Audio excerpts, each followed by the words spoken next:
Okay, तो अब जैसे हम लोग बात किए थे क्या कि जो आपका टर्म्स था जहां हम लोग आए थे इसको लेके, यहीं पर आए थे, लास्ट यहीं किए थे ग्राफ के थ्रू, यही लास्ट था मेरा। और इसका जो है लॉग के फॉर्म में हम लोगों ने निकाला है, जिसका PDF आपको हम भेज चुके हैं। तो इसी के बेसिस पे न्यूमेरिकल्स कैसे अब हम लोग बनाएंगे, सो याद रखना है। आपको याद रखना है ये फॉर्म और आपको याद रखना है ये फॉर्म, ये दोनों दिमाग में होना चाहिए, क्योंकि यहाँ से भी न्यूमेरिकल्स हमेशा उठता है। ग्राफ, ये टर्म और रेट ऑफ रिएक्शन, ये 3 टर्म तो याद रखना है न्यूमेरिकल्स के लिए, और कोई टर्म न्यूमेरिकल्स के लिए याद नहीं रखना है।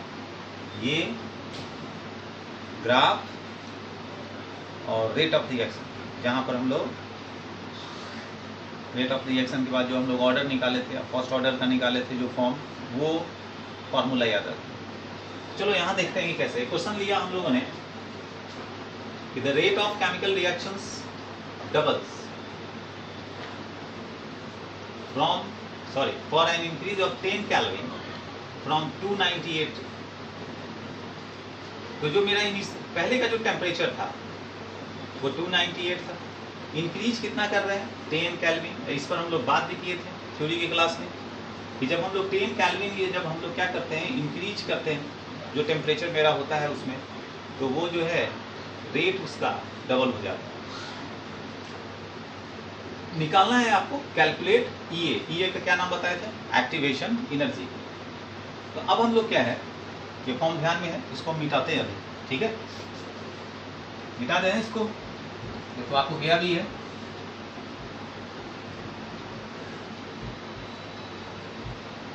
देखो गौर से, तो T1 फर्स्ट जो टेम्परेचर है आपका T1, वो कितना है आपका 298 केल्विन। तो डाल देते हैं 298 केल्विन। T2 बोल रहा है 10 डिग्री केल्विन इंक्रीज करने पर, किसमें, इसमें, तो 10 डिग्री इसमें इंक्रीज कर दे, दैट इज कॉल्ड T2। और T2 को जब 10 डिग्री इंक्रीज करे तो ये कितना हो जाएगा,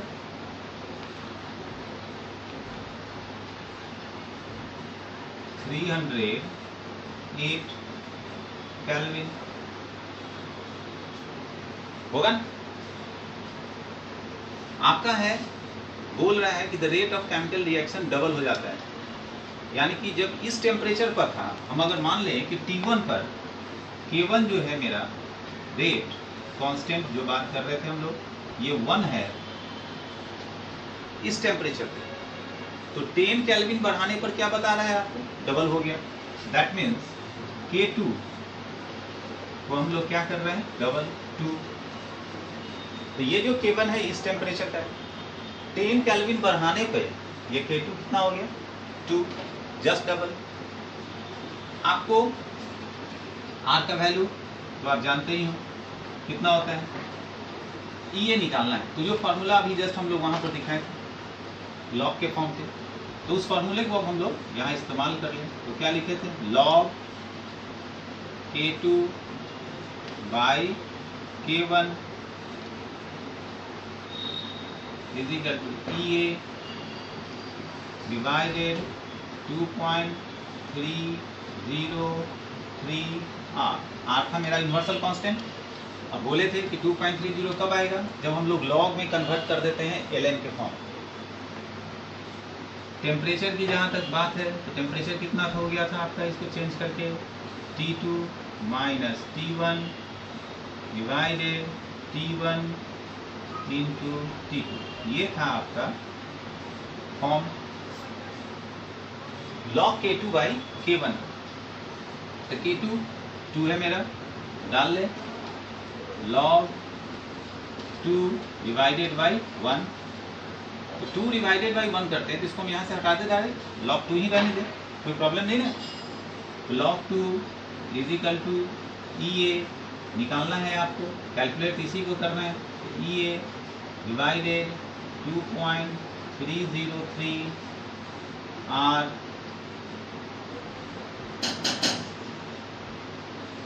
T2 माइनस T1, T2 कितना है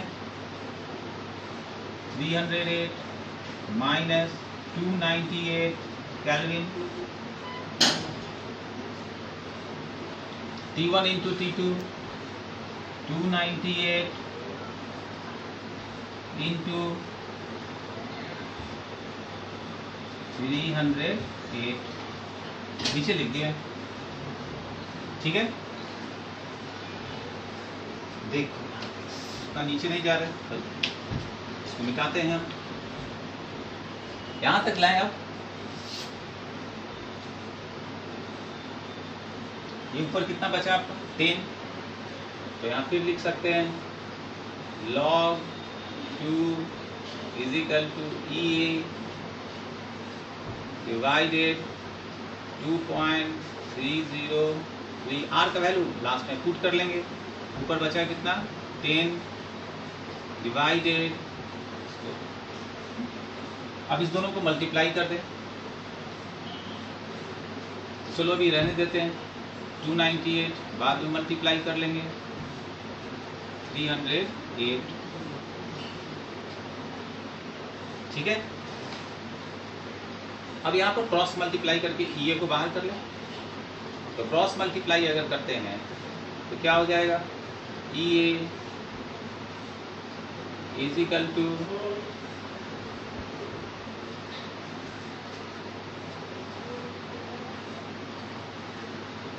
पूरा EA इंटू 10 कर लो, पूरे को मल्टीप्लाई कर लो, ज़्यादा सिंपल हो जाएगा। EA इंटू 10, तो EA इंटू 10, ठीक है, 10 is equal to log 2 into, कुछ ज़्यादा ही लंबा हो जाएगा। यहाँ से आप आराम से निकाल सकते हो कि EA को यहाँ से अब क्या करेंगे, हम लोग बाहर कर लेंगे। तो EA को अगर बाहर कर ले तो log 2 का वैल्यू हम लोग जानते हैं 0.3010 होता है, तो 0.3010 यहाँ डालेंगे।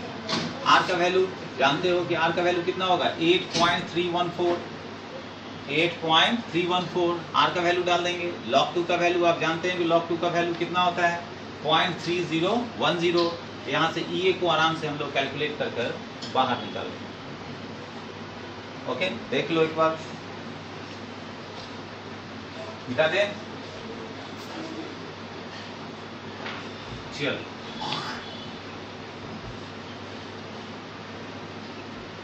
अब मान लो अगर ऐसा क्वेश्चन आ जाए, सिंपल सा, काफी सिंपल है ये भी क्वेश्चन, कि आपको जो है एक्टिवेशन एनर्जी क्या है क्वेश्चन में, कि एक्टिवेशन एनर्जी 0 है, ठीक है, और K का वैल्यू आपको मान लो कि दिया है 1.6 इंटू 10⁶ सेकेंड इनवर्स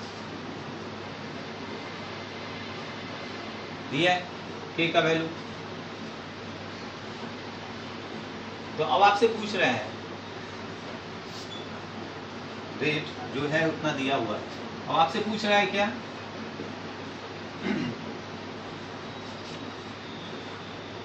कि इसका log K तो हो गया, K1 और K2 को अगर हम यहाँ पर K मान लिए हुए है वो, तो 1.6 सेकेंड इनवर्स EA आपका 0 हो गया।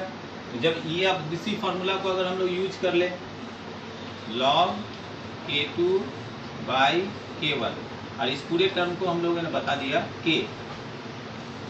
K2 बाई K1 के पूरे टर्म को बता दिया K। तो यहाँ से हम लोग लिख सकते हैं log K is equal to EA divided 2.303 R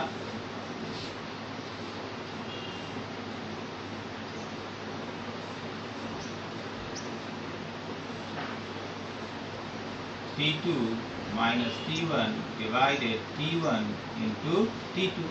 अब पूछ रहा है कि log K का वैल्यू कितना हो, तो EA आपका बता रहा है कि 0 है, तो EA की जगह 0 रख दे तो पूरा टर्म 0 होगा, और इस 0 से इसको मल्टीप्लाई करें तो ये भी 0 हो जाएगा, और जब ये पूरा टर्म ही 0 हो जाएगा तो जो इसका वैल्यू था वही वैल्यू यहाँ पर आ जाएगा, और सेम वैल्यू रह जाएगा कि जो वैल्यू था वही।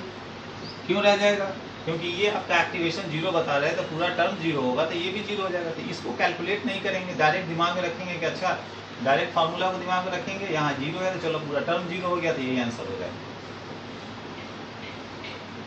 समझ के बात। दूसरी बात याद रख, मिटाते हैं कि आपको ऐसा भी क्वेश्चन हो सकता है कि कोई फर्स्ट ऑर्डर रिएक्शन है, ठीक है, जो 10% पहले 10% कंप्लीट करने में 10% कंप्लीट, गौर से सिर्फ समझना क्वेश्चन को, और बुक में है बनाओगे बन जाएगा। 10% कंप्लीट करने में उसको 30 मिनट लगा, ठीक है, और दूसरा देगा कि फिर उसको मान लो 90% कंप्लीट करने में 90% कंप्लीट करने में उसको 60 मिनट लगा, ठीक है। तब ये कह रहा है आपसे क्या कि इसका एक्टिवेशन एनर्जी क्या होगा। तो अब यहाँ पर क्या है कि यहाँ दोनों टर्म आपको दे रहे हैं।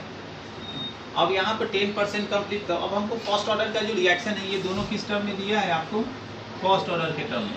ये याद रखोगे क्या कर रहा है, फर्स्ट ऑर्डर। अगर यही आपको जीरो ऑर्डर के टर्म में देता तो याद है ना उसका फॉर्मूला क्या होता है, याद रखना हमेशा। तो ये फर्स्ट ऑर्डर के टर्म में दिया, तो हम लोग जानते हैं टाइम मेरा दे दिया है कि k is equal to 2.303 divided by t log r not concentration of r not divided by concentration of r। तो इसको अगर हम लोग k1 कर ले, एक को कर ले k1, तो 10% है, इनिशियल कितना रहा होगा 100%, उसका 10% कंप्लीट हो गया, यहाँ डाल देंगे हम लोग जो आएगा सो। टाइम कितना दिया है 30 मिनट, तो k1 मेरा यहाँ से निकल जाएगा। उसी तरह इसी के फॉर्मूला को अगर k2 कर दे हम लोग, k2 2.303 divided by t log concentration of r not divided concentration of r। तो इसका हम सेकेंड फॉर्म इस्तेमाल करके बना सकते हैं 90% कंप्लीट, ये तो 100% होगा, r नॉट इनिशियल है, 90% कंप्लीट हो गया, तो जो बचा से यहाँ डाल देंगे हम लोग। यहाँ से k2 हम निकाल सकते हैं, तो k1 हम लोग इससे निकाल लेंगे, k2 हम लोग इससे निकाल लेंगे, दोनों निकल गया मेरा k1 और k2 यहाँ से इस दोनों के टर्म पर। तब हम लोग इस्तेमाल कर लेंगे वो फॉर्मूला जो कह रहा है मेरा, कौन सा फॉर्मूला है कि log k2 by k1 is equal to EA divided 2.303 R T2 minus T1 divided T1 into T2। हो गया। तो टेम्परेचर आपका, मान लो टेम्परेचर आपका कुछ ना कुछ दिया ही होगा, हम यहाँ नहीं दे रहे हैं, जो भी टेम्परेचर दिया हो, मान लो कि इनिशियल 290, इनिशियल आपका 298 दिया ही है मान लेते हैं, और 10 डिग्री सेल्सियस बढ़ गया तो ये आपका 308 दिया। कोई जरूरी नहीं है कि यही देगा हमेशा टेम्परेचर आपको, जितना टेम्परेचर दे आप। तो T1 तो आपका ये हो गया 298, T2 हो गया 308 केल्विन। यहाँ से हम लोग k1 और k2 निकालेंगे जो यहाँ डाल देंगे, तो EA को हम लोग आराम से यहाँ से बाहर कर सकते हैं। तो इस ढंग से भी क्वेश्चन आपका देगा जहाँ पर आपको फर्स्ट ऑर्डर का यूज करके तब जाकर आप एक्टिवेशन एनर्जी के फॉर्मूला को यूज कर इस्तेमाल कर सकते हो। समझ के बाद तो इस ढंग का न्यूमेरिकल्स आपके बुक्स में है, आप आराम से उसको सॉल्व करना और निकालना। लॉग बार बार कर रहे हैं, लॉग का वैल्यू आपके क्वेश्चंस आपके बुक में नहीं दिया हुआ है, तो पीछे जाओगे वहाँ लॉग का टेबल दिया हुआ है, आराम से वहाँ टेबल देख लोगे और निकल जाएगा।